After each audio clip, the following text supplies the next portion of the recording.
You are currently the only person in this conference.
Good morning, everyone.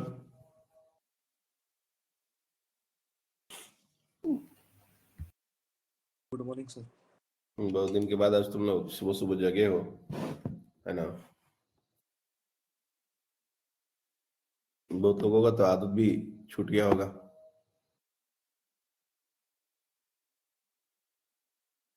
By the way, आप लोग का class 12 का भी classes evening में ही होगा,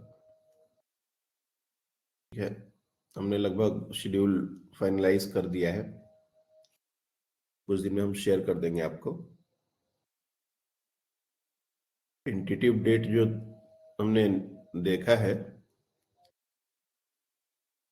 स्टार्ट 12 का, वो 1 अप्रैल है, full day.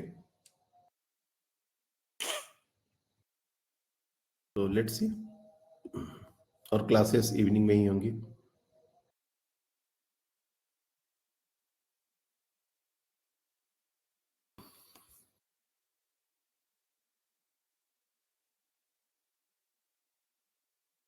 Heat engines and efficiency. सबसे पहले तो हम लोग को समझ में आना चाहिए कि इंजन्स होते क्या हैं।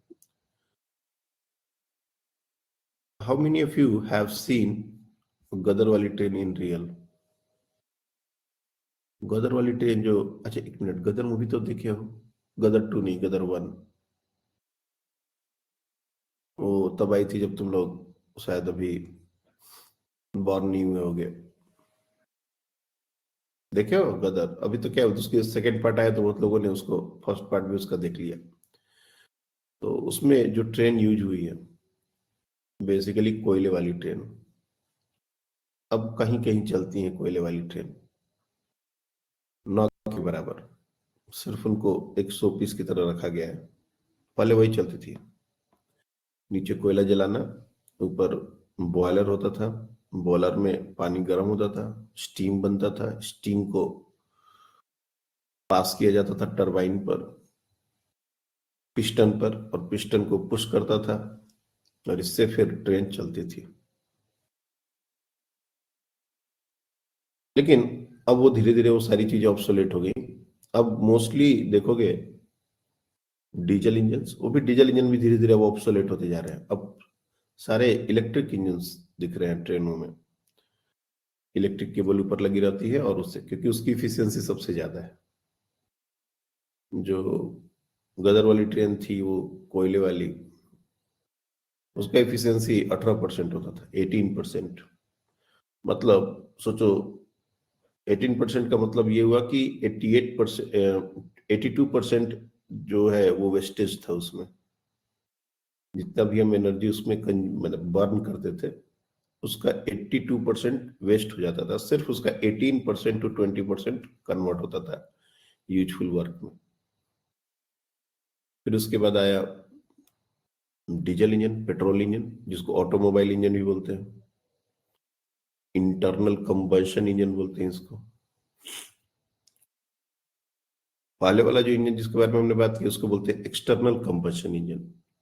एक्सटर्नल कंबशन इंजन का प्रॉब्लम यह है कि उसमें जो कंबशन होता है, आग जलती है, कंबशन का मतलब फायर, जो भी फ्यूल को जलाते हैं वो अलग बाहर जलता है और उससे स्टीम प्रोड्यूस करके उसको फिर इंजन में भेजते हैं जहां पर पिस्टन होता है। तो इसमें क्योंकि वहां से जब एनर्जी आती थी तो बहुत सारा एनर्जी लीक में वेस्टेज बहुत ज्यादा होता था। तो उसके बाद फिर इंटरनल कंबशन इंजन का कॉन्सेप्ट आया। पेट्रोलियम जब से डेवलप हुआ तब से internal combustion engine. Internal combustion engine का सबसे बड़ा एक खासियत यही था कि अंदर ही, इंजन के अंदर ही एक इग्निशन चैम्बर बना दिया जाता था और वहीं पर फ्यूल बर्न किया जाता था। और इसी बेसिस पर पेट्रोल इंजन और डीजल इंजन डिजाइन किए। पेट्रोल इंजन का वर्किंग अलग होता है, डीजल इंजन का वर्किंग अलग होता है। दोनों लगभग बर्न ही करते हैं, लेकिन एक में एक स्पार्क प्लग यूज किया जाता है और एक में सिंपली कॉम्प्रेस करके उसको जलाया जाता है। और फिर उसको पिस्टन पर, वो जो गैस बनती है उसको पिस्टन पर पुश किया जाता है। फिर जो अनवांटेड जो गैसेस होती है एग्जॉस्ट से बाहर निकलती है। तो इस तरीके से हमारा ये हीट इंजन होता है। और जो ऑटोमोबाइल इंजन होते हैं मोटरसाइकिल वगैरह में, इनकी इफिशियंसी लगभग 60% के आसपास होती है। इसमें भी बहुत हद तक एक मेजर जो चंक है एनर्जी का वो लॉस होता है। एग्जॉस्ट से जो गैसेस बाहर निकलती हैं, हीट रहता है उससे बहुत, तो उनको उसका कोई यूजफुल काम है नहीं। जो भी साइलेंसर से जो धुआं निकलता है या जो गैसेस निकलती हैं उसमें काफी हीट होता है, but we can't use that. उसका कोई यूज नहीं होता, वो वेस्टेज है। तो इस तरीके से हीट इंजन्स का बेसिक फंक्शन क्या होता है? What is the basic function of A heat engine? तो यहाँ पर ब्लॉक डायग्राम से अगर तुम देखो कि एक नॉर्मल हीट इंजन का वर्किंग क्या होता है, तो वो क्या करता है, उसके पास वो एक हॉट बॉडी होती है कोई,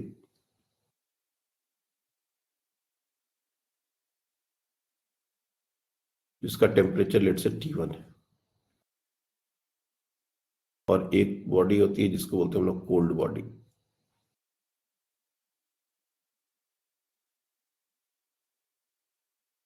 जिसका टेम्परेचर T2 है। ये वर्किंग सब्सटेंस जो भी उसका होगा, गैस या जो भी वर्किंग सब्सटेंस, इंजन, वो क्या करता है, इस हॉट बॉडी से कुछ अमाउंट ऑफ हीट एब्जॉर्ब करता है, लेता है, उसका कुछ आउटपुट वर्क में कन्वर्ट करता है, हमको कुछ मैकेनिकल आउटपुट उसका मिलता है, और वो बाकी का हीट ये कोल्ड बॉडी को रिटर्न कर देता है। This is how an engine works. Ignition chamber को तुम हॉट बॉडी बोल सकते हो, जिसका टेम्परेचर बहुत ज्यादा होता है, वहां से इसने हीट लिया और उसका कुछ मैकेनिकल आउटपुट दिया, पिस्टन को पुश किया, उससे आउटपुट वर्क मिला, और जो बाकी की हीट एनर्जी है वो कोल्ड बॉडी, जनरली ये सराउंडिंग होता है। अगर हम ऑटोमोबाइल इंजन के बारे में बात करें तो ये हमारा इग्निशन चैम्बर है, जहां पर टेम्परेचर बहुत ज्यादा जाता है, और ये हमारा जनरली एटमॉस्फेयर है, 37-38, जो भी हमारा नॉर्मल टेम्परेचर होता है वो हम एज्यूम कर सकते हैं। ये एटमॉस्फेयर का बात है, cold body is our atmosphere. तो वो हीट उस चैम्बर से लेता है और कुछ को वर्क में कन्वर्ट करके बाकी को एटमॉस्फेयर में थ्रो कर देता है। This is how the heat engine रफली वर्क्स। और अगर इन तीनों में आपस में क्या रिलेशन है, तो using conservation of energy you can easily से using conservation of energy, ये हमारा हो जाएगा Q1 is equals to Q2 plus W। Q1 is equals to Q2 plus W। जो हमने Q1 लिया उसमें से कुछ वर्क में कन्वर्ट हुआ, कुछ वापस से कोल्ड बॉडी को हीट में देने चला गया। यहां से इसलिए W जो है उसको हम बोल सकते हैं Q1 माइनस Q2। और ये हीट इंजन हमेशा साइक्लिक फैशन में वर्क करते हैं, इनका इनिशियल स्टेट और फाइनल स्टेट सेम होता है, डिफरेंट स्टेजेस से गुजरते जरूर है, लेकिन they work in a cyclic manner. तो हीट इंजन को अगर डिफाइन करना हो, व्हाट आर हीट इंजन, तो रफली हम लोग ऐसा बोल सकते हैं कि it is a device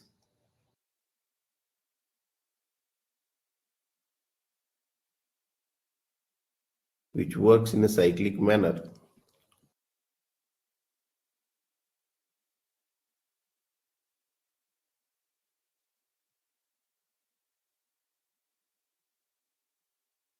and its job is to take heat from a source, इसको बोलते हैं सोर्स, हॉट बॉडी को,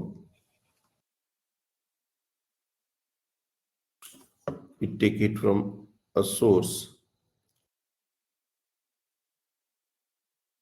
convert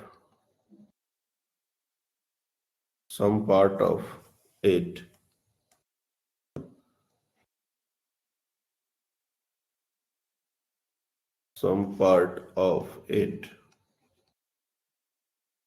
in mechanical work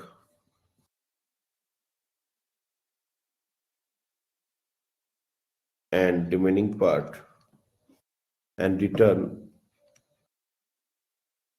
remaining part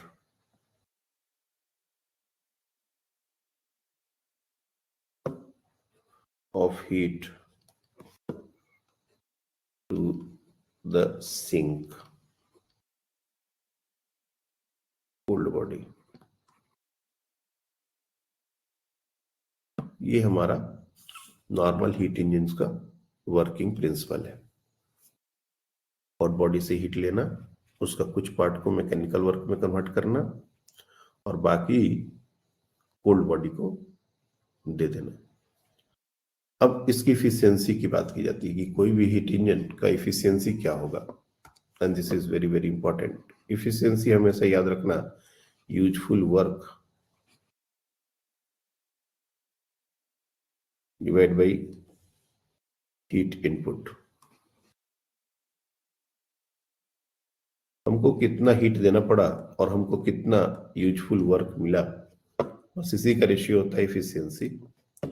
और जैसे मैंने कल भी बताया था साइक्लिक प्रोसेस के लिए, यहां भी वही बात है, W डिवाइड बाई क्यू इन।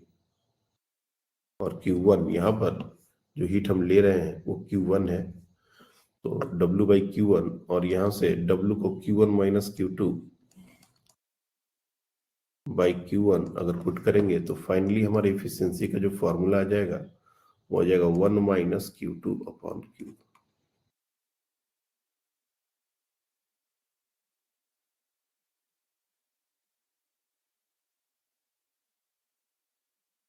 और ये हमेशा 1 माइनस है तो ये लेस देन 1 होगा। जैसा मैंने कल भी बताया था कि अगर हम किसी भी हीट इंजन की इफिशियंसी को बढ़ाना चाहते हैं तो Q2 को कम करना पड़ेगा। अब यहां पर बच्चे कहते हैं कि सर Q2 क्या जीरो हो सकता है, क्योंकि जीरो कर देंगे तो इफिशियंसी 100% हो जाएगी। हमको अगर एक हीट इंजन बनाना है और उसकी इफिशियंसी को मैक्सिमाइज करनी है तो साफ साफ दिख रहा है कि यहाँ पर Q2 जो है अगर उसको जीरो कर दिया जाए तब ये इफिशियंसी 1 के बराबर हो जाएगी 100%, मतलब जितना हीट दिए सबका सब एनर्जी में कन्वर्ट हो जाए। तो ये इम्पॉसिबल बात है, this is not going to happen. ये हमने पहले ही थर्मोडायनेमिक्स जब हमने स्टार्ट किया था उसी दिन ये बात हमने पहले आपको बताई थी कि heat can never be converted into work completely. देखो ये एकदम बिगिनिंग में ही ये बात हमने बताया थी। On the other hand work can be completely converted into heat. Work जो है वो हीट में कन्वर्ट हो सकता है, लेकिन टोटल अमाउंट ऑफ हीट जो भी हम दे रहे हैं वो पूरा का पूरा वर्क में कन्वर्ट हो जाए, ये रॉन्ग है। और यहीं से हमारा second law of thermodynamics actually start होता है। सेकेंड लॉ ऑफ थर्मोडायनेमिक्स और फर्स्ट लॉ ऑफ थर्मोडायनेमिक्स में बेसिक डिफरेंस क्या है बहुत बार पूछा जाता है, and what are the basic जो डिफरेंस, एक तरीके से डिफरेंस कि फर्स्ट लॉ ऑफ थर्मोडायनेमिक्स किस बात को डिपिक्ट करता है और सेकेंड लॉ ऑफ थर्मोडायनेमिक्स किस बात को डिपिक्ट करता है। तो first law of thermodynamics basically हमको कंजर्वेशन ऑफ एनर्जी के बारे में बताता है कि अगर हमने किसी सिस्टम को एनर्जी दी तो some part of it is used in, let's say, increasing the internal energy of the gas, or some part of it is converted into work. लेकिन हीट का फ्लो किधर से किधर होगा ये हमको फर्स्ट लॉ नहीं बताता। बोलने का मतलब है जैसे हमने ये जो डायग्राम दिखाया है, अगर हम ऐसा कहें कि जो वर्किंग सब्सटेंस है ये कुछ हीट कोल्ड बॉडी से ले ले, लेट्स से Q2, और उसका कुछ आउटपुट वर्क करके अगर ये Q1 को हीट सप्लाई कर दे, लेट्स से ऐसा हम कर रहे हैं, तो Q2 plus W is equal to Q1, sorry Q2 is equal to W plus Q1, ऐसा भी लिख सकते हैं और ये भी कंजर्वेशन ऑफ एनर्जी को होल्ड कर जाएगा, ओबे कर जाएगा। लेकिन ये गलत है, ऐसा नहीं होता। हमको पता है कि कोई भी वर्किंग सब्सटेंस या गैस कोल्ड बॉडी से हीट अपने आप नहीं निकालेगा।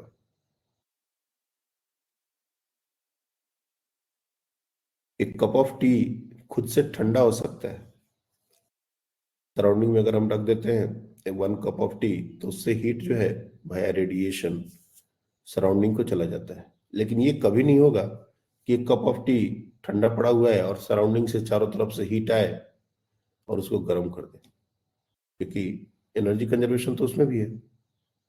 जैसे हीट यहां से निकल रहा है तो वैसे हीट आ भी सकता है चारों तरफ से। तो कंजर्वेशन ऑफ एनर्जी स्पॉन्टेनिटी को एक्सप्लेन नहीं कर पाता।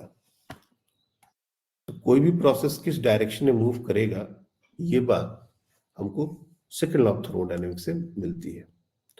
अब second law of thermodynamics chemistry में आप लोग ने इंट्रोपी के डेफिनेशन और इंट्रोपी को एक्सप्लेन करके पढ़ा है। We are not going to talk about entropy. कभी कभी मैंने देखा है, कभी कभी क्वेश्चन बैंक या कुछ कुछ क्वेश्चंस इंट्रोपी के फिजिक्स में भी डाल देते हैं। तो देखो, इंट्रोपी ऐसा नहीं है फिजिक्स और केमिस्ट्री अलग अलग चीज है, दोनों मर्ज हो जाते हैं कहीं ना कहीं आके।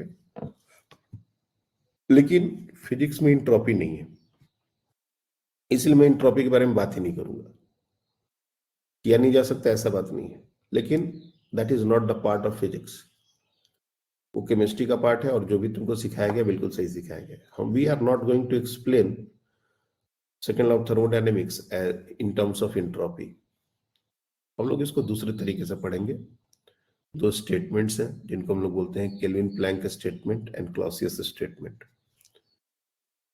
और उन स्टेटमेंट्स के बेसिस पर हम लोग स्पॉन्टेनिटी डिसाइड करेंगे।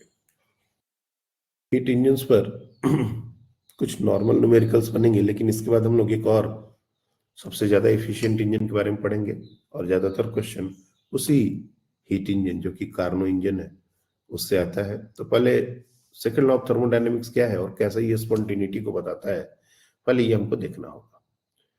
तो सेकंड लॉ ऑफ थर्मोडायनेमिक्स,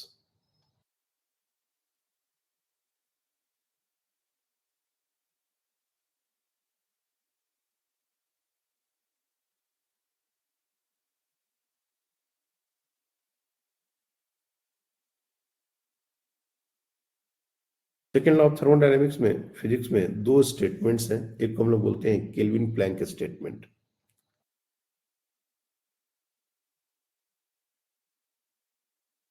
ये दोनों साइंटिस्ट हैं।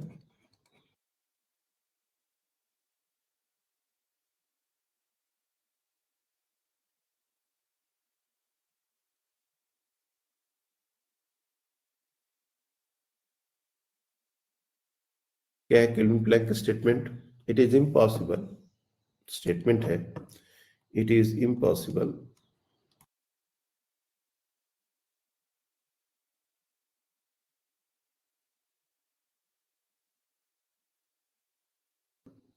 For a heat engine, it is impossible for a heat engine, ऐसा लिखो,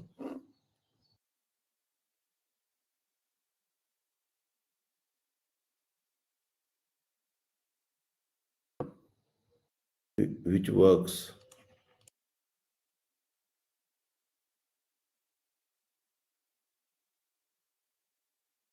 in a cyclic fashion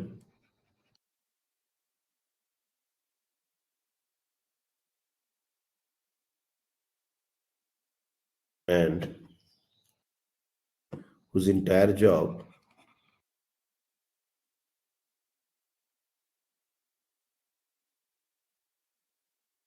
is to take heat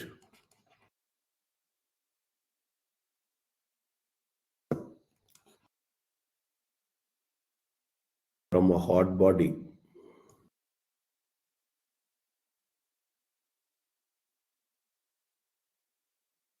and completely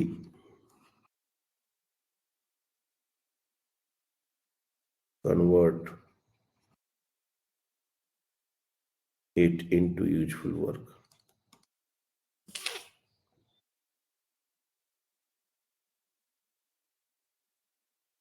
impossible है ये बात, ये हो ही नहीं सकता। और इसके जिस्ट में एक ही बात है जो मैंने पहले ही आपको बता दिया है कि heat can never be converted completely into useful work, into work rather, ऐसे लिख लो। इसके बिहाइंड साइड में kelvin Planck statement,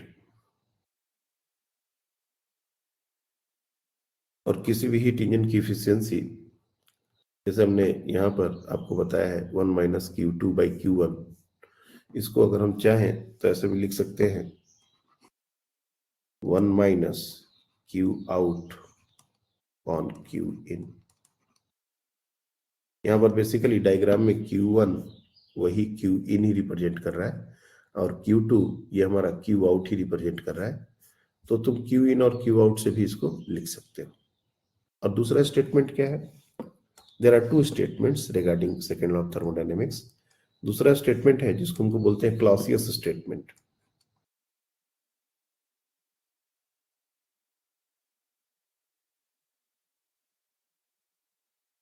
Clausius statement क्या है? ये statement it is impossible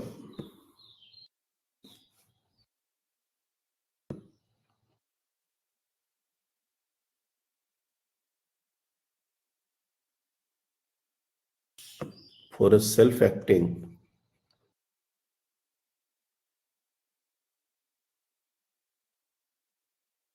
machine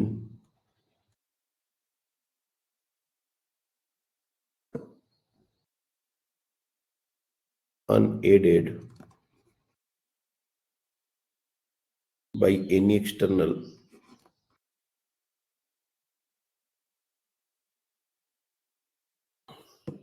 agency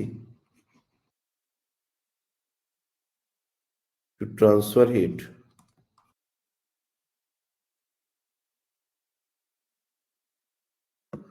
from a cold reservoir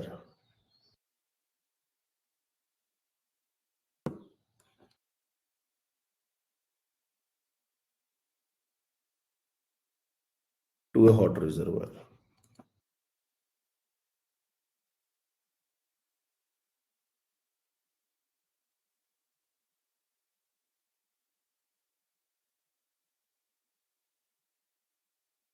इसका मतलब पहले क्या है, एक लमसम स्टेटमेंट में इसको अगर समझना हो तो बोल सकते हैं heat cannot flow,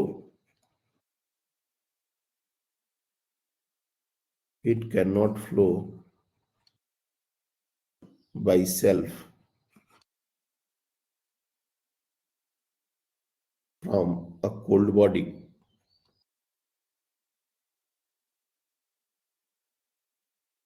to a hot body. अपने आप से ये नहीं हो सकता। एनर्जी कंजर्वेशन तो इसमें भी हो सकता है, कोल्ड बॉडी से हीट ले और हॉट बॉडी को दे, वहां भी एनर्जी कंजर्वेशन लगा सकते हैं, बट ये हो नहीं सकता। डे टू डे लाइफ में कोल्ड बॉडी से हीट को लेके और हॉट बॉडी को हीट डिलीवर करना, ये काम रेफ्रिजरेटर का होता है। रेफ्रिजरेटर में एक डिफाइंड स्पेस होता है विद इन और इनसाइड द रेफ्रिजरेटर, जो ऑलरेडी ठंडा होता है, तो that is like cold body. और उसके बाद बाहर जो रेफ्रिजरेटर के बाहर की दुनिया होती है surrounding, that is like hot body, क्योंकि अंदर का जो रेफ्रिजरेटर का पार्ट है वो लेट से -5 डिग्री और 0 डिग्री पर है, और जो सराउंडिंग है वो हमारा 30, 35, 40, जो भी गर्मी के दिन में और ज्यादा हो जाता है। तो रेफ्रिजरेटर क्या करता है कि वो अंदर से हीट को निकालता है और उसको बाहर डिलीवर करता है, एटमॉस्फेयर में उसको डिलीवर करता है। तो हीट इंजन के लिए हमने जैसे कहा कि कोल्ड बॉडी जो है वो एटमॉस्फेयर होता है और हॉट बॉडी इग्निशन चेंबर होता है।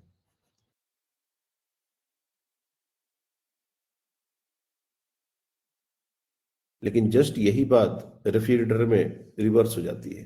रिवर्स इन द सेंस कि जो कोल्ड बॉडी होता है वो हमारा एटमॉस्फेयर, ये हॉट बॉडी हमारा एटमॉस्फेयर हो जाता है और कोल्ड बॉडी हमारा बेसिकली कन्फाइंड स्पेस होता है। लेकिन हमको उसको इलेक्ट्रिक सप्लाई देनी पड़ती है। बिना उसके ऐसा सिर्फ हम लोग रेफ्रिजरेटर लाके रख दें और एज्यूम करें कि वो अंदर को ठंडा रखेगा, बाहर को गर्म रख, बाहर सारी हीट निकालता रहेगा अपने आप बिना किसी एक्सटर्नल इनपुट के, तो ये इम्पॉसिबल है।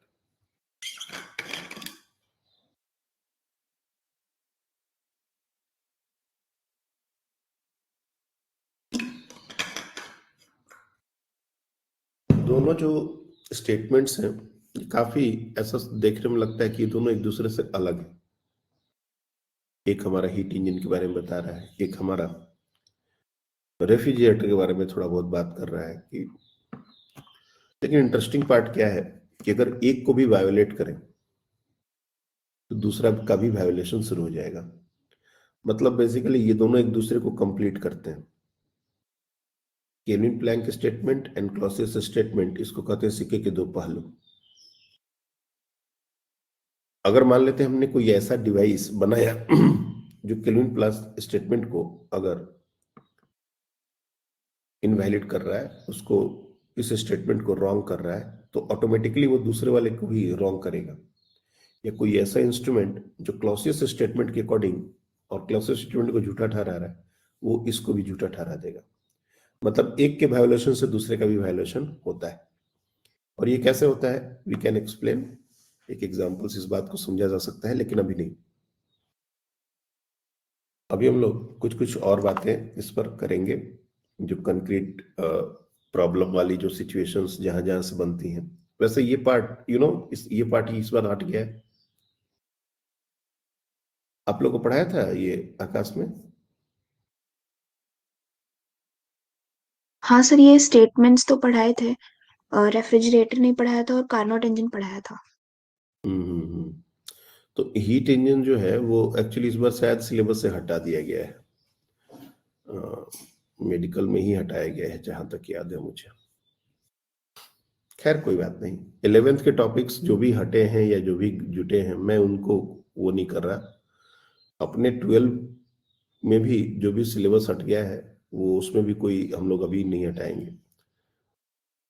जब फाइनल नोटिफिकेशन आ जाएगा उसके बाद के अगर कुछ टॉपिक जो बचे हुए रहेंगे, उनमें फिर अपन उनके अनुसार डिसीजन लेंगे। जैसे पिछले बैच को भी हमने वही किया था। 11th उनका पूरा कराया गया था, 12 भी जब तक नोटिफिकेशन नहीं आया था तब तक पूरा पूरा चला। इवन नोटिफिकेशन आने के बाद भी कुछ कुछ टॉपिक मुझे लग रहे थे कि इसको छोड़ना सही नहीं है, तो फिर मैंने उसको भी बता दिया था। तो हीट इंजन ऐसा नहीं है कि बहुत डिफिकल्ट टॉपिक है इसलिए हटा है, सिंपल ही है। अब हट गया है तो क्वेश्चंस इसके हो सकते हैं नहीं आए, क्या पता फिर से ऐड हो जाए, आई डोंट नो। तो ये दो स्टेटमेंट है, और इसके बाद कार्नो करके एक साइंटिस्ट है जिन्होंने एक सबसे ज्यादा इफिशिएंट इंजन बनाया, जिसको हम लोग बोलते हैं कार्नोट इंजन। एक्चुअली ये कार्नोट लिखते हैं लेकिन पढ़ते हैं कार्नो, ये टी साइलेंट होता है। कार्नो इंजन, ये सबसे मोस्ट इफिशिएंट इंजन है। ये बहुत पहले कार्नो करके एक साइंटिस्ट उन्होंने बनाया और बोला कि अभी इससे ज्यादा इफिशिएंट इंजन बन ही नहीं सकता। क्या है वो इंजन का बेसिक वर्किंग प्रिंसिपल? बेसिकली उन्होंने 4 प्रोसेसेस को कंबाइन करके एक हीट इंजन डेवलप किया। एग्जैक्ट वर्किंग कैसे होता है मैकेनिकली, ये हमको जानने की जरूरत नहीं है। It involves 4 processes on PV curve. अगर हम इसको शो करें, so it comprises of 4 processes. Let's say it starts from this point. So first isothermal expansion, then adiabatic expansion,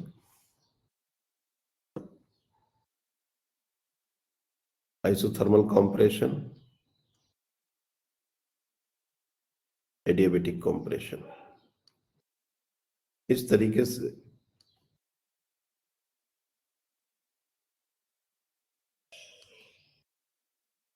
ये 4 प्रोसेसेस से मिलके ये पूरा हीट इंजन बना था। इनके नाम, everything about this engine is important. AB, isothermal expansion.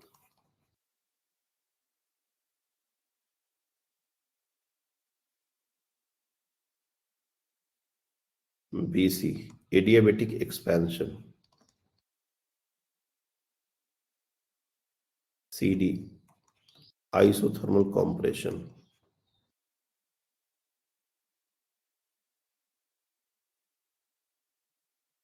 DA, adiabatic compression.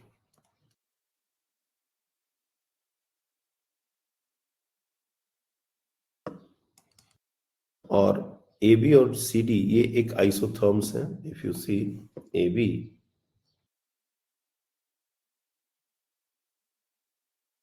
और C D, these are the isotherms. ये टेम्परेचर T1 है और ये टेम्परेचर T2 है. T1 डेफिनेटली ज्यादा है, T1 is greater than T2. तो ये दोनों आइसोथर्म्स भी बोल सकते हैं इन दोनों को. अब होता क्या है कि BC और DA ये दोनों प्रोसेस एडियाबेटिक हैं, तो इसमें तो हीट का एक्सचेंज होगा नहीं. तो जो भी हीट है हमारा वो यहां से इन करता है. AB प्रोसेस से हीट आता है और CD प्रोसेस से हीट बाहर जाता है.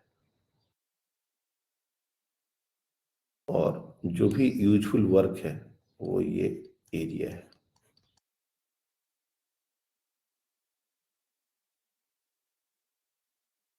This is the area of useful work. और अगर इसकी इफिशियंसी की बात की जाए तो जैसे मैंने पहले कहा था, efficiency is equal to 1 minus Q in upon Q out.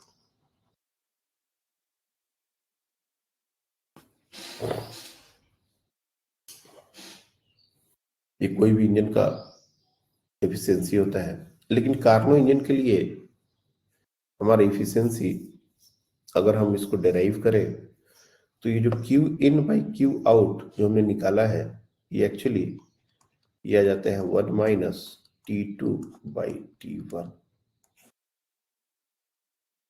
ये डेराइव करके आएगा. मैं पहले इसलिए लिख दे रहा हूँ क्योंकि डेरिवेशन. सर वो Q out by Q in चाहिए ना. और सॉरी उल्टा लिख दिया क्या हम. क्यू आउट बाई क्यू इन.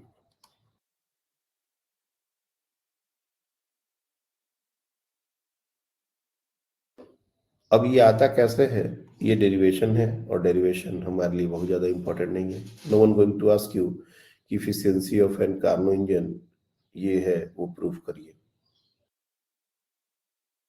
और लमसम तरीके से मैं अगर बताऊं कि जब भी क्वेश्चंस हीट इंजन और रेफ्रिजरेटर और हीट पंप कुछ भी ऐसे 2-3 डिवाइसेस होती हैं, इनमें जो भी क्वेश्चन आते हैं तो याद रखना है कि जो भी Q in by Q out ये जो भी टर्म है उसको हम क्यू इन के कोरस्पॉन्डिंग T1 और क्यू आउट के कोरस्पॉन्डिंग T2 ये यूज कर सकते हैं. और कैसे यूज कर सकते हैं ये हम लोग प्रूफ करने वाले हैं. बट अगर तुमको प्रूफ नहीं भी जमता तो भी ये याद करने का जरूरत है. जैसे हमने क्यू आउट की जगह T2 लिख दिया, क्यू इन की जगह T1 लिख दिया, क्योंकि ये आता है डिराइव करने के बाद. तो जो रिलेशन हमारा हीट के टर्म्स में है वही टेम्परेचर के टर्म्स में हो जाता है अगर हम इसको कार्नो इंजन के लिए प्रूफ करते हैं तो. और जो बात कोई भी हीट इंजन के बारे में अगर हमसे पूछा जाए जिसका कोई प्रोसेस डिफाइन नहीं किया गया, जिसको दिया नहीं गया पीवी कर्व वगैरह पर, और सीधे सीधे बोल दिया कि एक हीट इंजन है, ये टेम्परेचर पर वर्क कर रहा है, तो इफिशियंसी क्या होगी, ये क्या होगा, वो क्या होगा, तो याद रखना है कि जो भी इंजन दिया गया है वो कार्नो इंजन का ही क्वेश्चन है, भले ही नाम मेंशन हो या ना हो. या फिर मैक्सिमम इफिशियंसी की बात अगर होती है तो ये एक्चुअली मैक्सिमम इफिशियंसी है. This is the maximum efficiency. अगर कोई भी इंजन इस दो टेम्परेचर पर वर्क करे T1 और T2 पर, तो इससे ज्यादा इफिशियंसी हो ही नहीं सकती. That is what the special about Carnot engine. और ये आज से 200-300 साल पहले इन्होंने बना के गए और बोले कि ऐसा बन ही नहीं सकता, फ्यूचर में कभी भी नहीं बन सकता एक ऐसा इंजन जो कि दो टेम्परेचर पर वर्क करे और उसका एफिशिएंसी इससे ज्यादा हो जाए. ये सबसे ज्यादा एफिशिएंट इंजन यही है. अब ये हाइपोथेटिकल सिनेरियो है, रियल लाइफ में ऐसे इंजन कभी भी नहीं बन सकते, एफिशिएंसी इससे भी कम होगी. बावजूद इसके इसका तो खुद ही 100% नहीं है, और जब रियल में बनाने जाएंगे तो देयर आर और सो मेनी लॉसेस, इससे और ज्यादा कम एफिशिएंसी हो जाएगा. इसलिए कभी भी हीट इंजन का एफिशिएंसी 100% तो सोचना ही पाप है. अब यहां पर A, B, C, D ये डिफरेंट स्टेट्स हैं. एट A अगर हम देखें, यहाँ पर कुछ मैं क्रेडेंशियल्स लूंगा. एट ए जो प्रेशर है उसको मैं पी ए और वॉल्यूम उसको मैं वी ए इससे डिनोट करने वाला हूं। एट बी इसके प्रेशर को पी बी, वॉल्यूम को V B. Similarly at C P C V C और at D P D V D. ये उस टाइम पर प्रेशर और वॉल्यूम के वैल्यूज हैं। अब ये आपस में कैसे रिलेटेड है? फॉर एग्जांपल ए बी एक आइसोथर्मल प्रोसेस है, तो आइसोथर्मल प्रोसेस के लिए वी कैन इजीली से कि जो भी हमारा पी ए वी ए होगा वो हमारा पी बी वी बी भी होगा। ये तो होता है आइसोथर्मल प्रोसेस। उसके बाद बी टू सी अगर ये एडियाबेटिक प्रोसेस है तो P B V B gamma is equal to P C V C gamma. ये हमारा दूसरा इक्वेशन बन गया। एडियाबेटिक प्रोसेस के लिए ये कंडीशन होता है। तीसरा अगेन ये हमारा एक आइसोथर्मल प्रोसेस है, तो आइसोथर्मल प्रोसेस के लिए फिर से करेंगे P C V C is equal to P D V D. ये थर्ड इक्वेशन हो गया। और चौथा P D V D gamma is equal to P C sorry P A V A gamma. ये फोर्थ इक्वेशन हो गया। इस तरीके से हमारे ये चार इक्वेशन हो गए।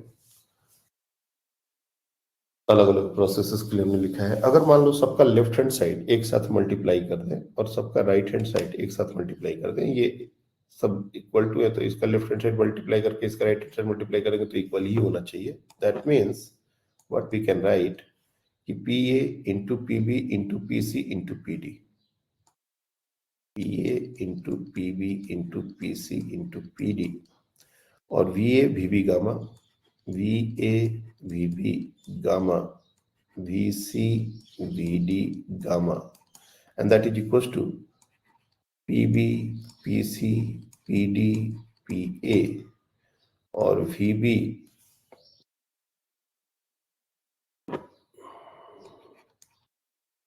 VC gamma VD VA gamma, ऐसे लिख सकते हैं। प्रेशर वाले टर्म तो सीधे सीधे कैंसिल आउट होते दिख रहे हैं तुमको दोनों तरफ। और अब हम VB VD ध्यान से देखो, VB VD ये गामा है इज इक्वल्स टू, यहां पर अगर देखें तो VB सॉरी VC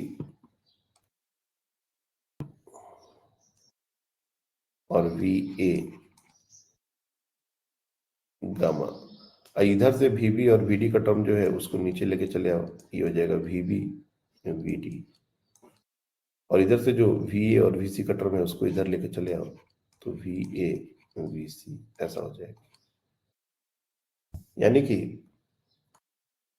एक स्टेप और आगे जाएंगे, ये ऊपर पावर गामा है तो इसको कंप्लीटली हम क्या लिख सकते हैं, VB VD gamma -1 VC VA gamma -1, और गामा -1 ये हमारा कैंसिल आउट हो जाएगा दोनों तरफ का पावर।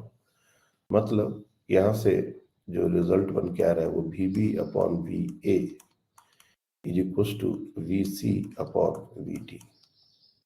एक रिजल्ट बन रहा है जो हमको आगे काम आने वाला है। चलिए यहां तक कोई कंफ्यूजन है तो बताइए। Again this is a part of derivation, जिनको थोड़ा बहुत तकलीफ भी हो रहा है उसको छोड़ सकते हैं, कोई बुराई नहीं है। हमने ऑलरेडी पहले रिजल्ट आपको दे दिया है, बट फिर भी कोई कंफ्यूजन अगर है कुछ तो वी कैन आस्क। ऐसा भी नहीं कि बहुत रॉकेट साइंस चल रहा है।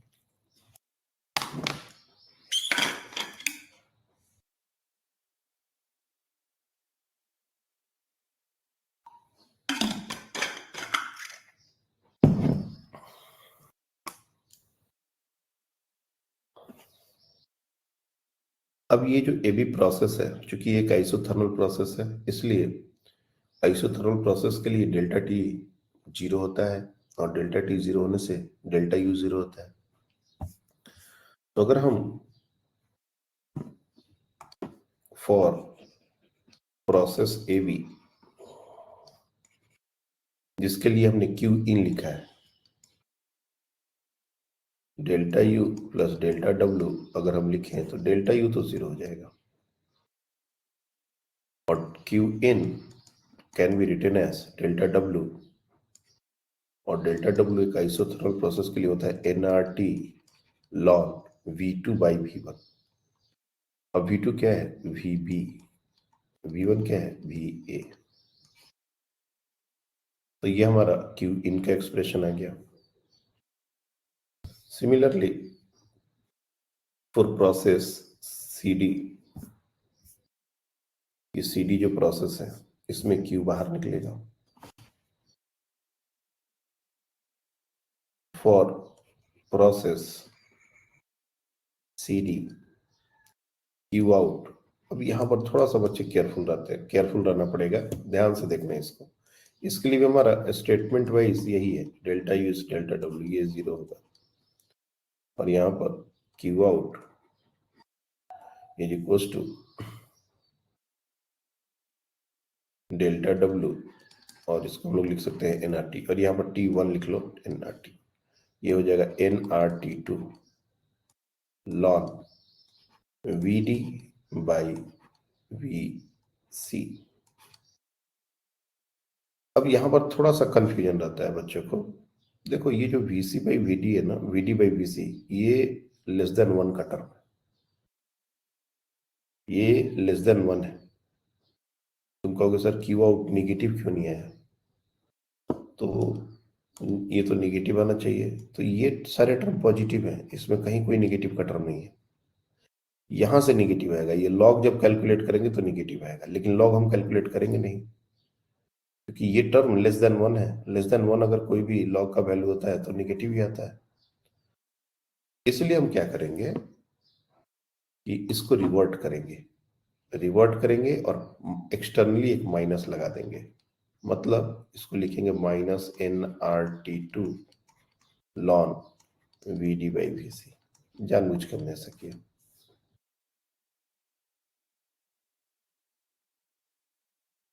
ताकि क्यू आउट निगेटिव हो ये पता चले।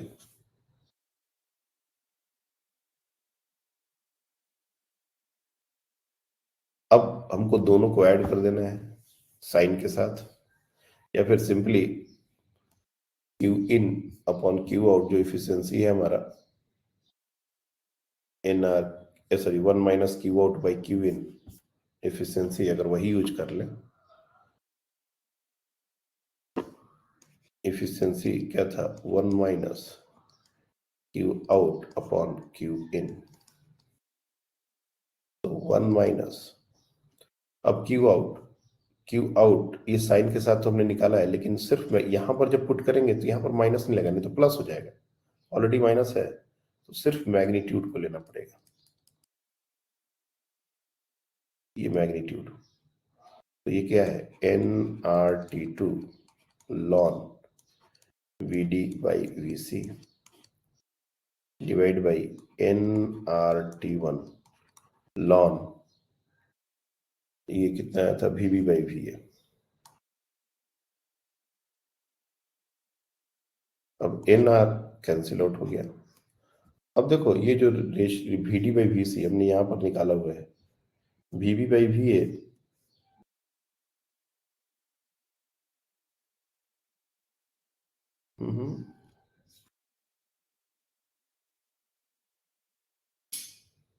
कुछ गड़बड़ लिख दिया क्या?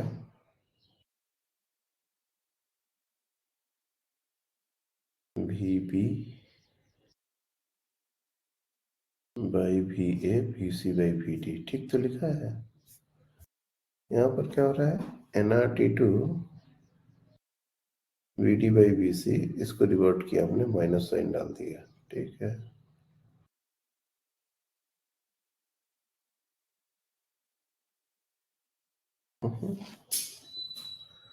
ln VT by VC, VT by VC, VP by VA.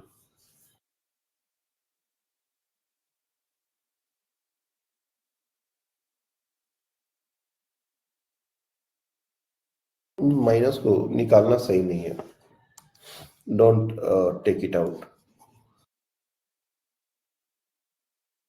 हम लोग अगर माइनस बाहर निकालेंगे तो इफिशिएंसी के फॉर्मूले में डायरेक्ट नहीं डालना पड़ेगा। फिर मैं बता रहा हूँ क्या क्या इश्यूज है। अगर ये फॉर्मूला डायरेक्टली हम यूज कर रहे हैं, ये वाला, तो हमने ऑलरेडी वर्क इसको to Q in minus Q out ऐसा करके यूज किया हुआ है, तो डायरेक्ट इसको यूज कर लेंगे।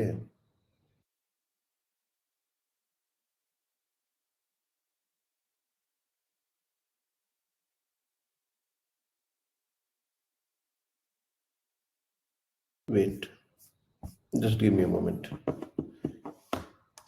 ये हमने जब माइनस बाहर निकाला था तो इसको इंटरचेंज किया था, NRT to ln VC by VT करेंगे ना इसको।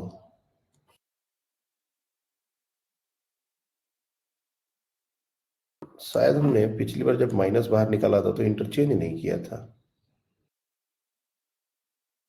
इंटरचेंज नहीं किया था, वही तो करें, कुछ तो गड़बड़ हुआ था। देख लो फिर से। ये जो सीज टू डी हमारा जो प्रोसेस है वो एक आइसोथर्मल प्रोसेस है, और आइसोथर्मल प्रोसेस में जो वर्डन होता है NRT lawn V2 by V1 होता है। तो पहले वाले के लिए तो कोई दिक्कत नहीं है, ये पॉजिटिव क्वांटिटी है। सेकेंड वाले के लिए NRT lawn V2 VD by VC, ये एक निगेटिव टर्म है। मैं बोल रहा था VD is lesser than VC, तो ये पूरा का पूरा टर्म एक निगेटिव है। मैंने माइनस को ऑलरेडी बाहर किया और इसको इंटरचेंज कर दिया। एक्चुअली मैंने पिछली बार माइनस बाहर के लिखा था, शायद इंटरचेंज नहीं किया था। नाउ ये एक मैग्नीट्यूड है और हमको अब ये एक पॉजिटिव क्वांटिटी की तरह इसको लेना है, क्योंकि माइनस हमने ऑलरेडी कैरी किया हुआ है पहले ही। तो इसमें क्यू आउट का वैल्यू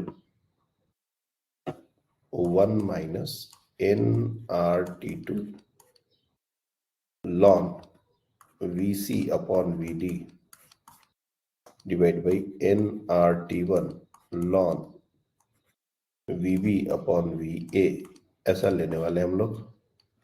NR तो कैंसिल आउट हो जाएगा। VC by VD VB by VA के बराबर होता है, ये हमने ऑलरेडी पहले ही प्रूफ किया हुआ है। इसलिए ये लॉग वाला जो टर्म है ये भी आपस में इक्वल ही है, इसको भी कैंसिल आउट कर देंगे। तो तुम डायरेक्ट देखोगे इफिशियंसी का वही फॉर्मूला गया जो हमने पहले दिया था, 1 माइनस T2 अपॉन T1।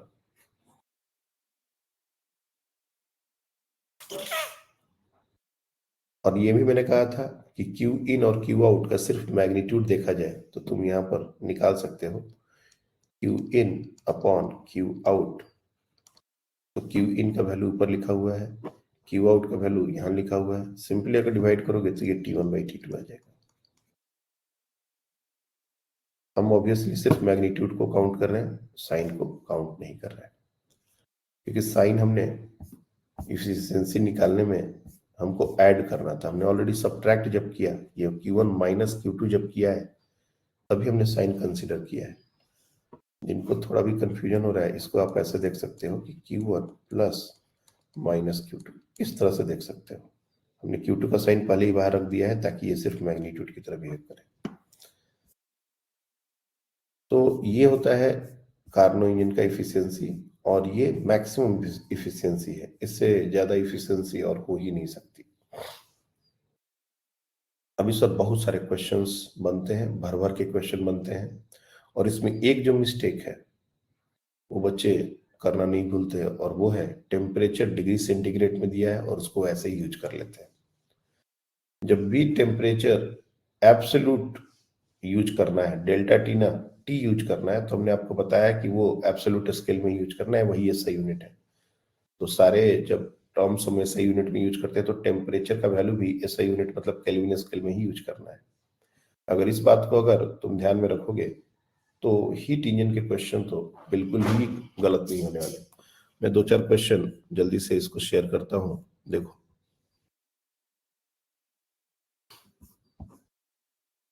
और भरे पड़े क्वेश्चन कार्नो इंजन के, तो इस बार सिलेबस से हट गया है, लेकिन ये एक बहुत ही इंपॉर्टेंट टॉपिक हुआ करता था।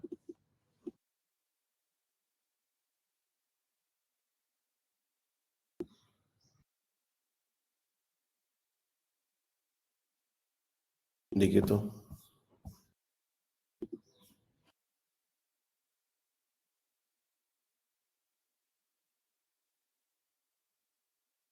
ट्राई कीजिए।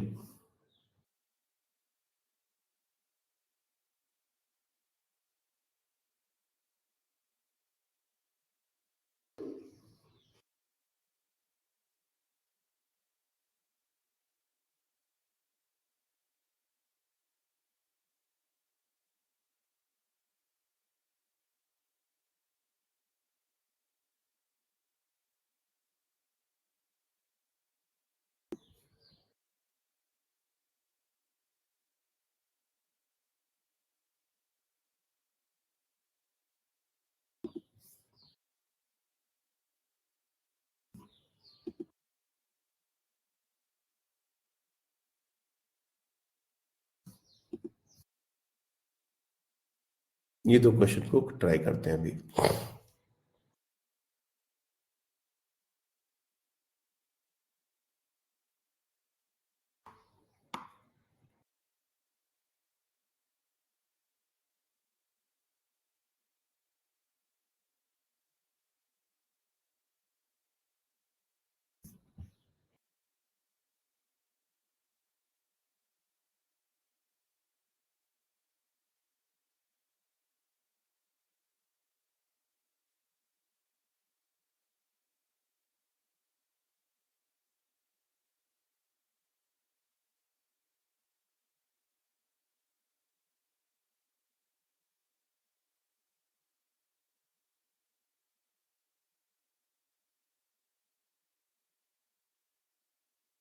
पर a Carnot engine working between 450K and 600K, देखो ऑलरेडी टेम्परेचर को केल्विन में ही दे दिया, और जो कम टेम्परेचर है वो हमारा हो जाएगा T2, और जो ज्यादा टेम्परेचर है वो हमारा हो जाएगा T1। Has a work output 300 joule per cycle. The amount of heat energy supplied to the heat engine from the source in each cycle is, ये हमको दिया हुआ है W का वैल्यू। हम लोग सबसे पहले क्या करेंगे, इफिशियंसी के बारे में बात करेंगे। 1 minus T2 upon T1, and that can be written as 1 minus T2 हमारा है 450 बाई 600, तो ये हो जाएगा 1/4। इफिशियंसी हमारा W अपॉन Q इन यही होता है, तो W इसको 1/4 से इक्वेट कर देंगे। W कह रहा है कि द वर्क आउटपुट इज 300, तो 300 divide by Q in is equal to 1/4। तो यहाँ से Q इन कितना हो जाएगा, ये हो जाएगा 1200। बहुत टाइम लगाया तुम लोग, लेकिन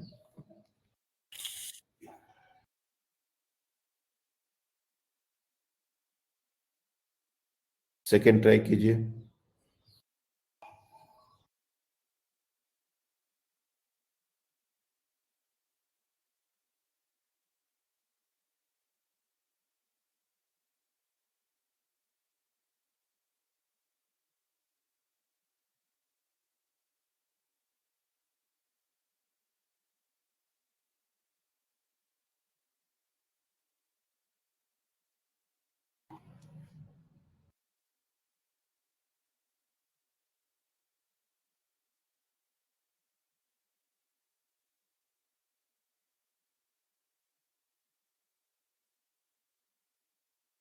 हाँ बताएं।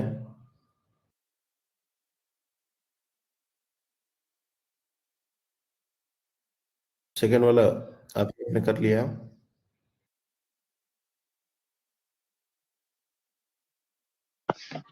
सर मेरा जो आ रहा है उसका ऑप्शन ही नहीं है। अरे राम, क्या आ रहा है आपका, क्या है स्टेटमेंट, मतलब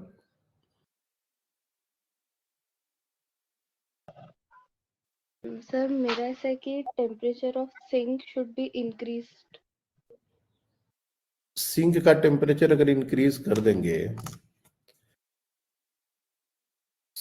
सोर्स इंक्रीज, सिंक लोड। तो अपने कोई ऑप्शंस के थ्रू जाना पड़ेगा ना, ऑप्शंस में जो है उसी से चेक कर लीजिए, वो ज्यादा बेटर होगा। हाँ कृष्णा बताओ क्या है आपका? Fourth option. ओके,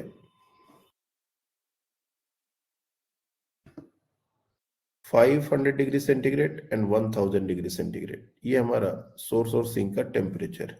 तो अगर चाहे तो हम एफिशिएंसी निकाल सकते हैं, दोनों टेम्परेचर को केल्विन में कन्वर्ट करना पड़ेगा, and we can write 1 minus T2, ये 500 प्लस 273, तो ये हो जाएगा 773 डिवाइड बाई ये 1273, ये इनिशियल एफिशिएंसी है। अब कह रहा है कि टेम्परेचर ऑफ सिंक को लोअर्ड कर दिया जाए, टेम्परेचर ऑफ सोर्स को इंक्रीज कर दिया जाए, तो ये सारे करके हमको एफिशिएंसी निकाल के और देख लेनी है कि कौन सा फ्रैक्शन हमारा इससे छोटा आ रहा है, क्योंकि एफिशिएंसी को अगर बढ़ाना है तो ये फ्रैक्शन को छोटा होना पड़ेगा। एक चीज जो ध्यान रखना है कि जैसे कोई हमारा फ्रैक्शन है एक्स बाई वाई, अगर इसमें सेम नंबर हम ऐड करते हैं +2 तो जो नया फ्रैक्शन बनता है वो एक्स बाई वाई से बड़ा होता है या छोटा होता है, ये चीज अपने को एक आइडिया होना। जैसे मान लो कोई एक fraction X by Y less than 1 fraction है, this is a less than 1 fraction, और उसमें दोनों में सेम क्वांटिटी अगर ऐड की जाए तो वो इन दोनों में क्या रिलेशन होता है, ये बढ़ता है या घटता है। अब ये चीज को समझने के लिए एक एग्जांपल ही ले लो, 1/2। अब ऊपर में भी तुम 2 ऐड कर दो, नीचे में भी 2 ऐड कर दो, तो हमारा क्या हो जाएगा, ये हो जाएगा 3/4। तो क्या 1/2 3/4 से बड़ा है या छोटा है? डेफिनेटली 1/2 छोटा है 3/4 से, यानी कि सेम क्वांटिटी को ऊपर और नीचे ऐड करेंगे तो ये क्वांटिटी छोटी पड़ जाएगी। ये हमको एक इंफॉर्मेशन, कोई भी कैलकुलेशन वगैरह कभी हो तो ये चाहिए होता है। बाकी यहाँ पर तो दोनों में एक साथ वो ऐड नहीं कर रहे, दोनों में एक साथ सब्ट्रैक्ट नहीं कर रहे, तो यहाँ पर बहुत ज्यादा ये एप्लीकेबल नहीं है। मेरे को जस्ट याद आ गया ऐसा एक कि कभी कभी इसकी जरूरत पड़ सकती है। Temperature of sink is lowered by 100, तो यहाँ पर अगर 100 से अगर इसको लोअर कर देंगे तो ऑब्वियसली ये जो फ्रैक्शन है वो और कम हो जाएगा। Temperature of source increase by 100, यहाँ पर डिनोमिनेटर में अगर 100 बढ़ा देंगे तो डेफिनेटली ये और बढ़ जाएगा। तो इंडिविजुअली इसको निकालना ही पड़ेगा, हमको नहीं लगता कि इसका कोई और ज्यादा शॉर्टकट है। कुछ और हो सकता है, कुछ एनालिसिस और मैथमेटिकल बन सकती है, but simply put the value, evaluate and check. जहां तक मुझे लगता है, मतलब इंट्यूशन जो है कि अगर हमारा सिंक का टेम्परेचर कम कर दिया जाए तो एफिशिएंसी बढ़ जाएगी। मतलब temperature of sink is lowered by 50 degree is more efficient और मोर कन्वीनियंट देन सोर्स के टेम्परेचर को बढ़ाया जाए। कैसे है ये बहुत अच्छे से तो अभी हम एक्सप्लेन नहीं कर पाएंगे, लेकिन कुछ ऐसा होता है। मेरे को एकदम से ध्यान नहीं रहा कि इसका क्या प्रूफ है, बट मैं एक बार इसका चेक कर लेता हूँ। तुम लोग कैलकुलेट कर लो कि इसका क्या है चारों का, और उसके बाद अपन एफिशिएंसी से देख लेंगे कि कौन सा क्वेश्चन था। एक मिनट, मैं एक बार इसका आंसर चेक कर लेता हूँ।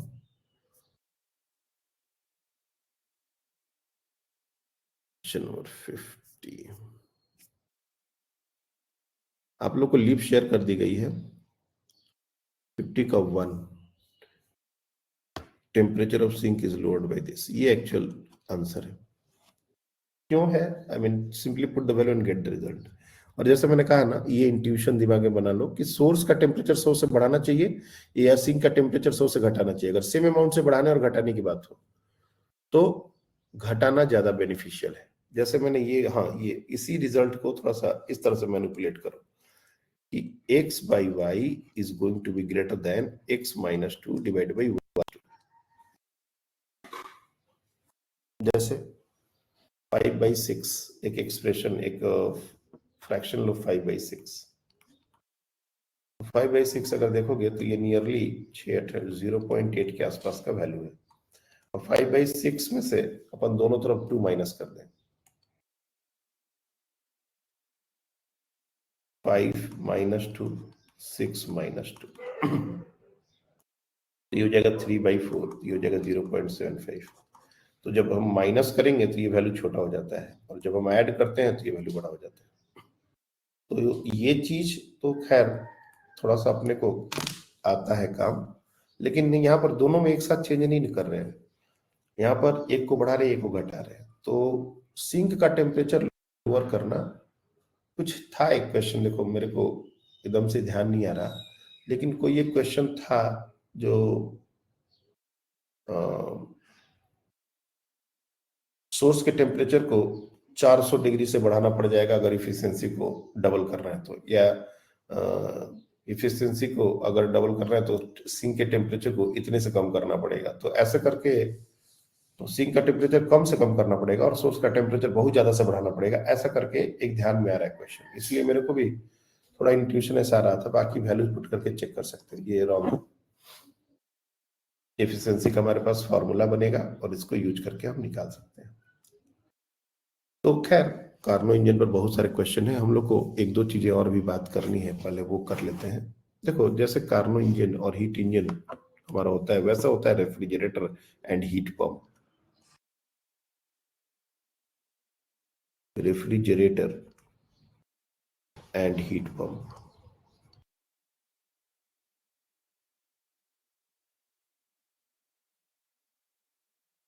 हीट पंप जैसे रूम हीटर एक तरीके से बोल सकते हो तुम उसको, room heater.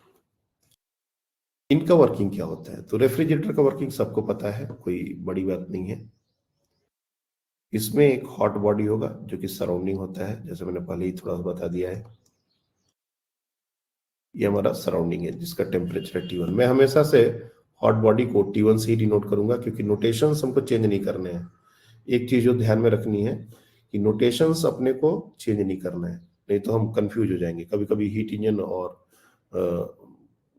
Refrigerator, heat engine और रेफ्रिजरेटर के बीच में एफिशिएंसी और कोएफिशिएंट ऑफ परफॉर्मेंस को कंपेयर करने के लिए आता है। अगर तुम नोटेशंस को चेंज करोगे तो थोड़ा सा तुमको दिक्कत होगा समझने में। और एक होता है हमारा कोल्ड बॉडी, तो वहां पर भी हमने, ये हमारा वर्किंग सब्सटेंस है, गैस जनरली होता ही है, लेकिन यहां पर जो प्रोसेस है वो थोड़ा उल्टा है। अब Q2 से, आई मीन जो सिंक से, कोल्ड बॉडी से जो भी हीट लिया जाएगा उसको मैं Q2 से ही डिनोट करूंगा। देखो नोटेशंस में नहीं चेंज कर रहा, और हमको यहां पर वर्क इनपुट देना पड़ता है।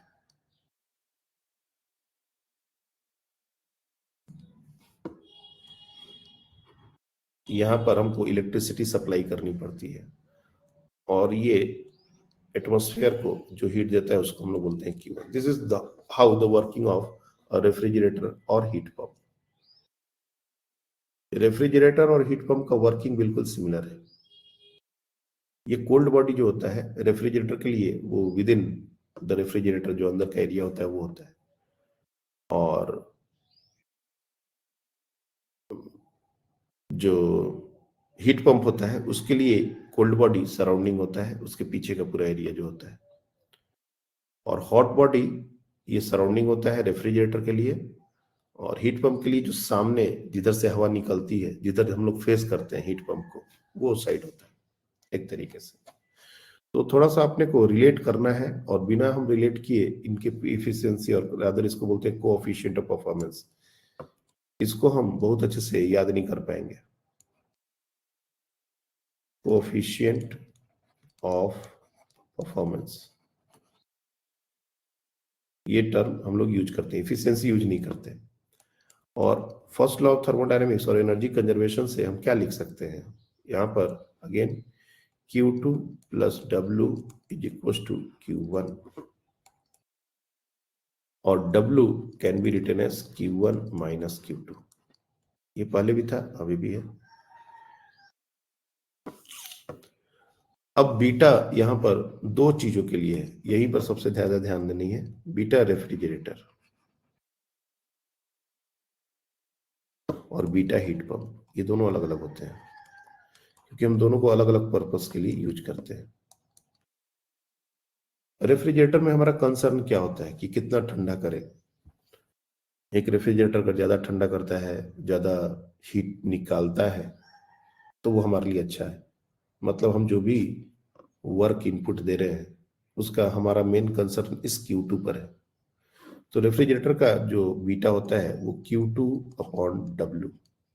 हमने उसके लिए कितना वर्क किया, मतलब क्या कितना हमने इलेक्ट्रिसिटी दी। ये वर्क इज लाइक इलेक्ट्रिसिटी, हमने वर्क जो किया वो इलेक्ट्रिसिटी देके की। और हीट पंप में हम उस सराउंडिंग से कितना हीट ले रहा है इसमें हम इंटरेस्ट नहीं होते, हमको वो कितना हीट दे रहा है, सामने हमको कितनी हीट निकाल रहा है उस पर कंसर्न होते हैं। तो हीट पंप का जो इफिशियंसी होता है वो होता है Q1/W। अब ये चीज जो है, ये बहुत सारे बच्चे यहाँ कंफ्यूज होते हैं। तो तुम थोड़ा सा इसको रियल लाइफ से रिलेट करके देखोगे, याद करोगे तो चीजें समझ आ जाएंगी। और Q2 अपन इसको इजीली अब लिख सकते हैं कि Q2 डिवाइड बाई W की जगह Q1 - Q2, और यहां पर Q1 divide by Q1 - Q2। तो ऑब्वियसली Q1/W ये हमेशा ग्रेटर देन 1 होगा, कोई दिक्कत नहीं है। और Q2/W ये जनरली लेस देन 1 होता है। ठीक है, तो इस पर भी बहुत सारे क्वेश्चंस बनने वाले हैं। और जब भी जरूरत पड़ेगी, जैसा मैंने पिछली बार भी बताया कि जब भी जरूरत पड़ेगी तो हम Q2/Q1 को T2/T1 ऐसा यूज कर सकते हैं। Q2/Q1 को हम लोग T2/T1 ऐसे यूज कर सकते हैं। तो ये जो रिलेशन हमने Q के टर्म्स में निकाले हैं, चाहे तो इसको हम टेम्परेचर के टर्म्स में भी लिख सकते हैं, कोई बुराई नहीं है। इसको फर्दर प्रूफ करने की जरूरत नहीं है। T1 sorry.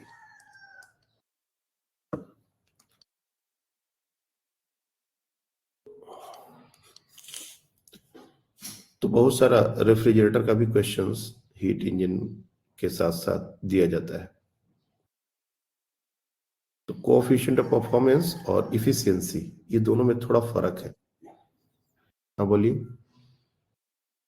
सर क्या आप फिर से वो बीटा वाला टर्म एक्सप्लेन कर देंगे प्लीज? अरे राम, क्या हुआ तुमको?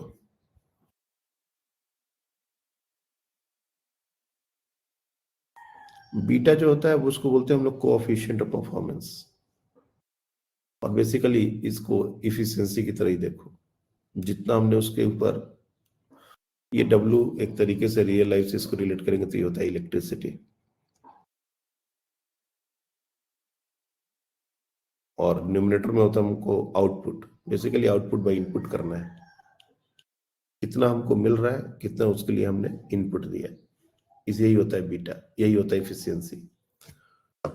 तो रेफ्रिजरेटर के लिए हमारा जो आउटपुट है वो Q2 कितना हीट निकाल रहा है और उसके लिए कितना इलेक्ट्रिसिटी देना पड़ा, और हीट पंप के लिए कितना हीट हमको प्रोवाइड कर रहा है, उसके लिए कितना इलेक्ट्रिसिटी हमको देना पड़ा। तो बस यही फर्क है दोनों के बीटा में। बाकी होता ये इनपुट आउटपुट बाय इनपुट ही है। अगर एकदम रफली देखा जाए तो हमको क्या आउटपुट मिल रहा है, उसके लिए हमने क्या इनपुट दिया है, बेसिकली यही बात है। आउटपुट बाय इनपुट, इफिशियंसी भी आउटपुट बाय इनपुट ही होता है। तो इसको हम इफिशियंसी न बोल के कोएफिशिएंट ऑफ परफॉर्मेंस बोल देते हैं। बहुत बार रेफ्रिजरेटर का कोएफिशिएंट ऑफ परफॉर्मेंस बीटा को इन टर्म्स ऑफ ईटा, मतलब इफिशियंसी ऑफ हीट इंजन के टर्म्स में लिखने बोला जाता है। ये बहुत कॉमन सा एक क्वेश्चन है। Find beta, that is the coefficient of performance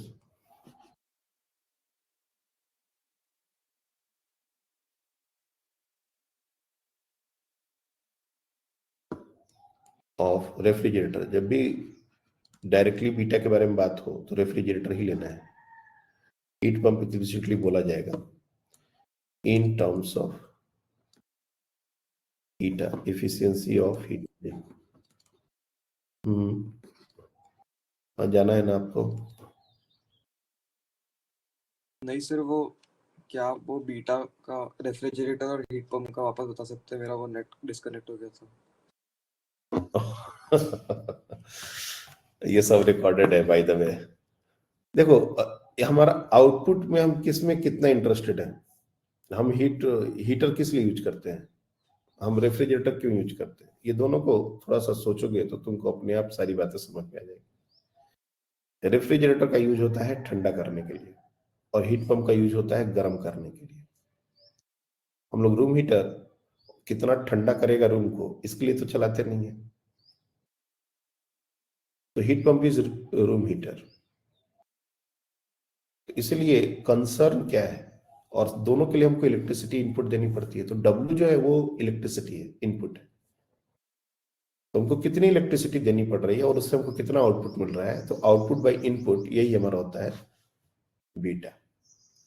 अब तुम देखो, इसको रिलेट कर लो, क्योंकि जब तक तुम सोचोगे नहीं, एग्जाम में जाके उल्टा ही लिखोगे।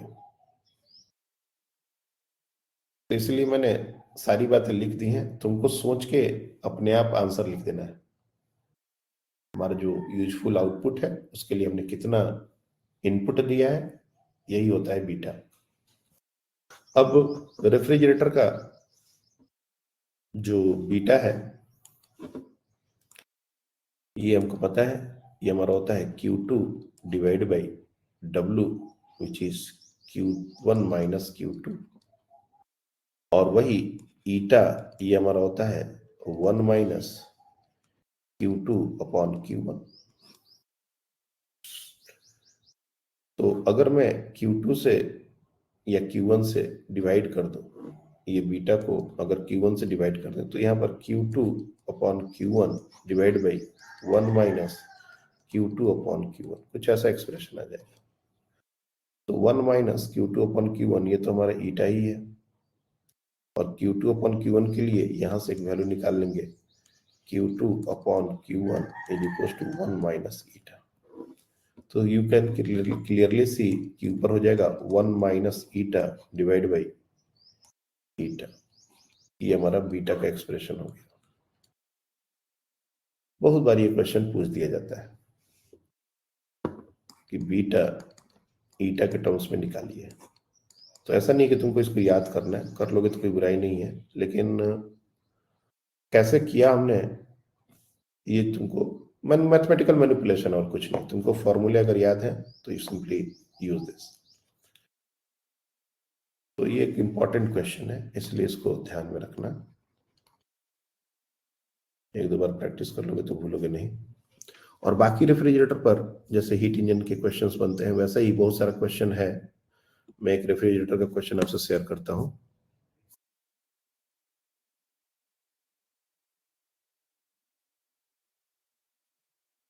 रेफ्रिजरेटर या हीट पंप दोनों के क्वेश्चन एक एक शेयर कर लेते हैं अपन।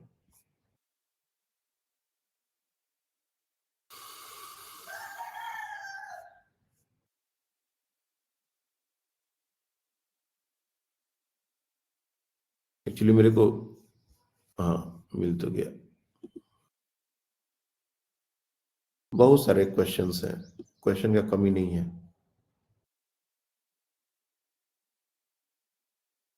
ये कार्नो इंजन का है। अब मैं बोलूंगा नहीं कि किस पार्ट से है, तुम लोग क्वेश्चन पढ़ के अपने आप इस बात को समझने की कोशिश करो। और रेफ्रिजरेटर का भी शेयर कर रहे हैं।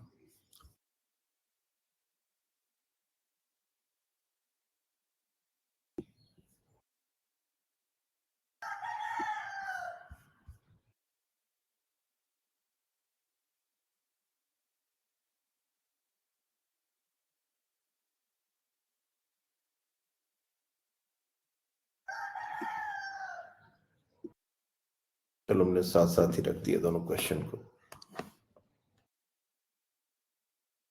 ट्राई कीजिए।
दोनों हो गए आधे?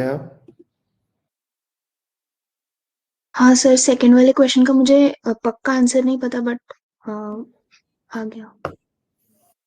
चलिए बताइए, फर्स्ट वाले का क्या है? Fourth option. ओके, और सेकंड वाले का? सर मेरा फोर्थ है, उसमें मुझे पक्का नहीं पता। बराबर। बाकी बच्चे भी ट्राई करें।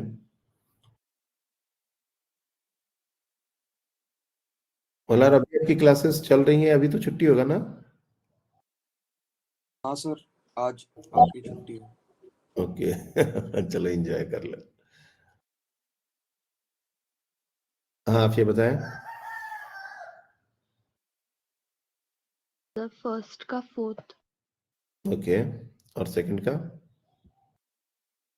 सेकंड का भी फोर्थ। गुड।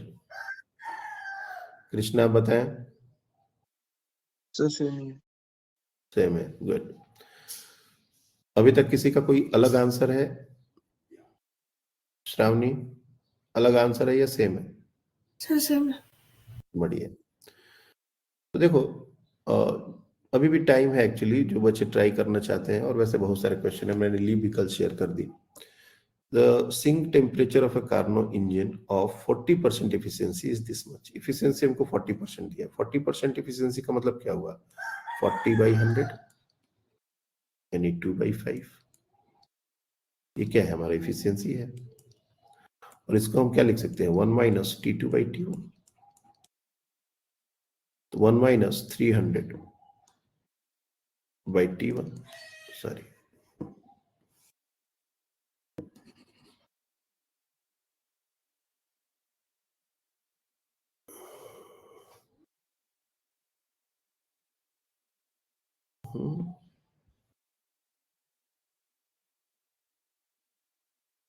कुछ तो गड़बड़ हो गया फिर अभी।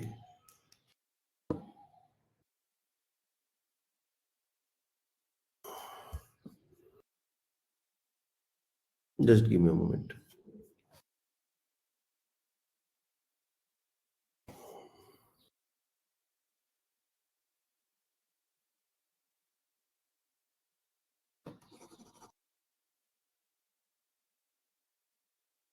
चलो यहाँ पर लिखते हैं, ये कुछ बंद करना पड़ेगा हमको।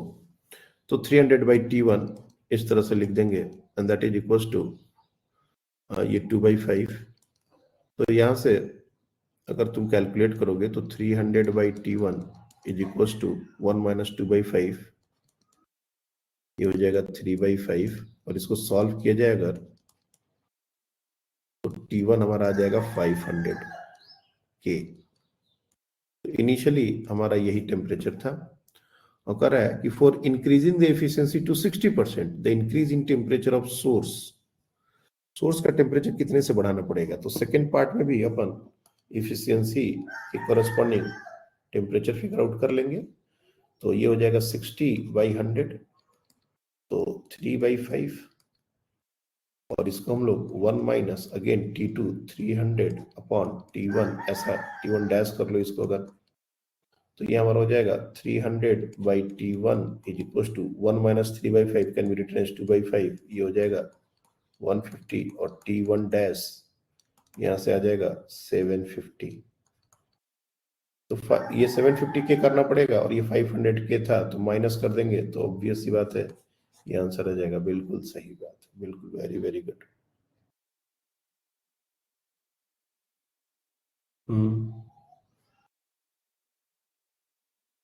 सेकंड क्वेश्चन का सेकंड आंसर आ रहा है, सेकंड ऑप्शन। ओके, ये कुछ तो भी हुआ है, तुम लोग इसको देख लेना, ये शायद पूरा नहीं आएगा। मैं फिर से सॉल्व करके भेज दूंगा। अच्छा, पीडीएफ अपलोड करने से पहले ठीक कर दूंगा इसको।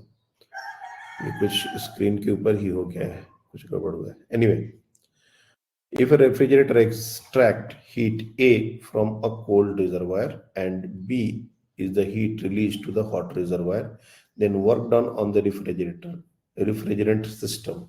अरे राम, ये तो बहुत सिंपल है। Q2 की जगह हमको दे दिया गया है A, Q1 की जगह हमको दे दिया गया है B। तो W पूछा गया है तो ऑब्वियसली B माइनस ही होगा ना, क्या दिक्कत है इसमें? इसमें इतना तुम लोग कंफ्यूज क्यों हो रहे हो? आंसर बताते समय आधा करिए कि मैं श्योर नहीं हूं। क्या नहीं श्योर हो? और आपने अपने आंसर क्यों चेंज किया? मुझे लगा B is the heat release to मतलब cold reservoir. हॉट रिजर्व वही, हाँ वही तो है, be heat release to hot reservoir. Refrigerator है ना भैया, तो रेफ्रिजरेटर है तो रेफ्रिजरेटर के अकॉर्डिंग सोचना पड़ेगा ना। अभी तो बताया रेफ्रिजरेटर। ये समझ नहीं आ रहा है कि क्या आधा लिख रहे हैं तो आधा ऊपर आ रहा है आधा नीचे आ रहा है। चलो ठीक है, मैं सब कर दूंगा। ये यहाँ पर तो इसको बंद ही करना पड़ेगा, ये जब तक बंद नहीं करेंगे ये झंझट होता रहेगा।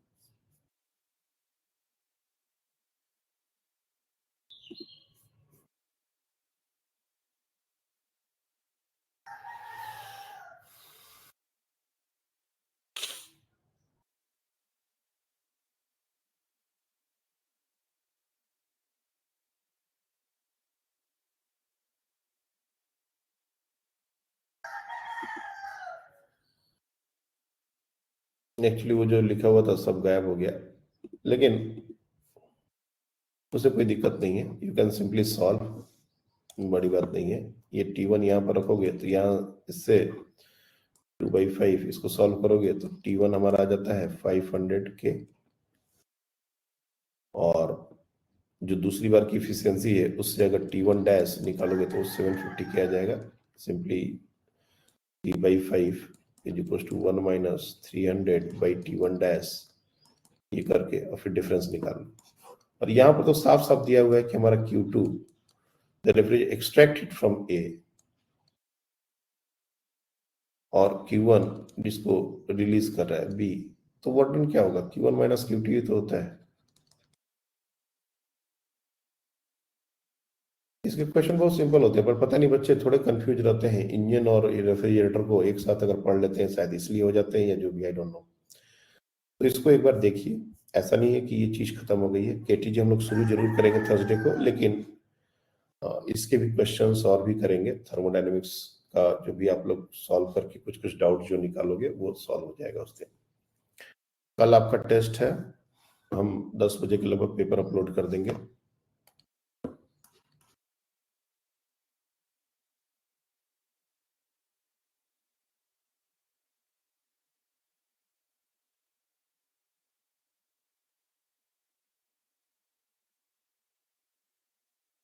और इसको आपको पूरा दिन रहेगा अटेम्प्ट करने का, इवन थर्सडे भी रहेगा। थर्सडे को आप एग्जाम क्लास के पहले कोशिश करो अटेम्प्ट करने का, और आंसर की थर्सडे क्लास के पहले हम शेयर कर देंगे, या ऐसा करो थर्सडे को आफ्टरनून में हम शेयर कर देंगे, ताकि अगर कुछ डाउट हो तो वो भी पूछ लो।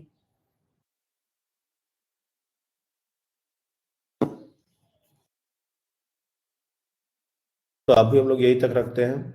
आज 6 तारीख हो गया, तो होपफुली 10 तारीख तक अपना थर्मो खत्म हो जाना चाहिए। फिर अपने पास 18 दिन बचते हैं, और उसमें हो सकता है कि लगातार क्लासेस हो। मैं नहीं चाहता मार्च में चीजें जाएं, फरवरी एंड तक ही चीजें कंप्लीट हो। तो 18 class will be enough for oscillations and wave. लगातार नॉन स्टॉप अगर क्लासेस हुई हर दिन 1.5 घंटे की, तो ये दोनों हो जाएंगे। नहीं तो अपने को अगर बीच में गैप देने का बात हुआ तो फिर सिलेबस मार्च में भी जाएगा। देखते हैं 5 मार्च के पहले भी अगर खत्म कर दिए तो कोई बुराई नहीं है। फिर 5 से 10 में सोच रहा हूँ तुम लोग को एक ब्रेक दे दूं, और फिर 10 के बाद रिवीजन का जो काम है वो स्टार्ट किया जाए। 5 मार्च तक रखते हैं, नॉन स्टॉप करेंगे तो तुम लोग बिल्कुल परेशान हो जाओगे। चलिए ठीक है, आज क्लास ओवर करते हैं। Thank you.